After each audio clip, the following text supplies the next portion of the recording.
រៀបរាប់រឿងពិតចិត្តដែលស្នេហាជាតិលំបាកនៅប្រឹងឆ្លៀតហេតុតែចង់ជួយជាតិជីវិតរួមរាល់ថ្ងៃមានតែការឈឺចាប់យុត្តិធម៌គ្មានទេសម្រាប់អ្នកស្លូតត្រង់អ្នកមានអំណាចធ្វើបាបអ្នកក្រីក្រមនុស្សល្អត្រូវបានមនុស្សអាក្រក់ធ្វើទុកអ្នកខ្លាំងត្រូវបានគេបាញ់ខ្លាំងទៀតត្រូវជាប់គុកជីវិតព្រាត់ប្រាំងគ្រួសារគ្មានថ្ងៃជួបជុំពេលណាទៅឈប់ធ្វើឲ្យខ្មែរយំពេលណាទៅទឹកភ្នែកខ្មែរឈប់ហូរបេះដូងប្រជារាចង់បានតែក្តីសុខសូមយ៉ាងបានទេមេត្តាចង់បានតែក្តីសុខ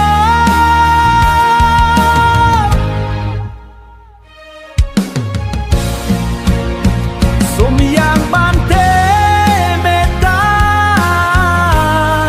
ឈប់ធ្វើឲ្យខ្មែរយល់ថ្ងៃដែលខ្ញុំឈឺចាប់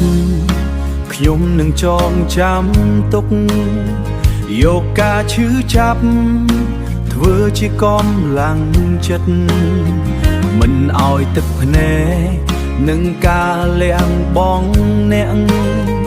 ខកចិត្តនោះទេខ្ញុំសូមសន្យាក្នុងនាមកូនប្រុសពេលណាទៅ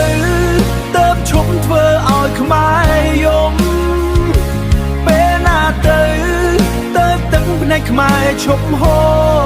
របេះដូងប្រជារាចង់បានតែក្តីសុខសូមយ៉ាងបានទេមេត្តាឈប់ធ្វើឲ្យខ្មែរយល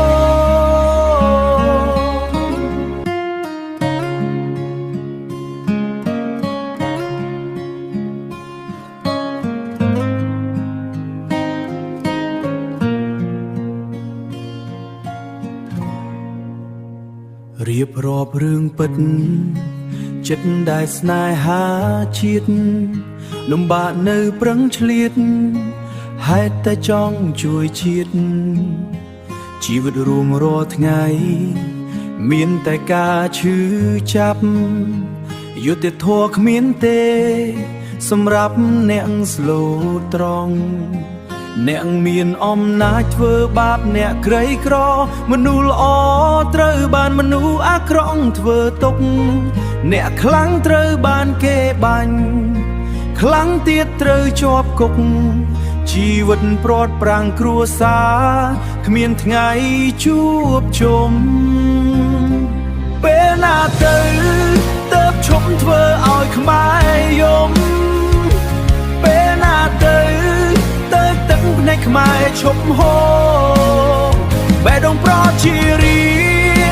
ចង់បានតែក្តីសុខសូមយ៉ាងបានទេ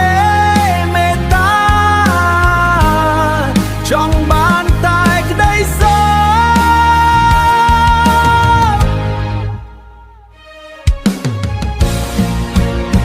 សូមយ៉ាងបានទេមេត្តាឈប់ធ្វើឲ្យខ្មែរយល់ថ្ងៃដែលខ្ញុំឈឺចាប់ខ្ញុំនឹងចងចាំទុកយកការឈឺចាប់ធ្វើជាកម្លាំងចិត្តមិនឲ្យទឹកភ្នែក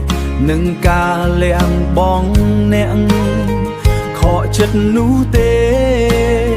ខ្ញុំសូមសន្យា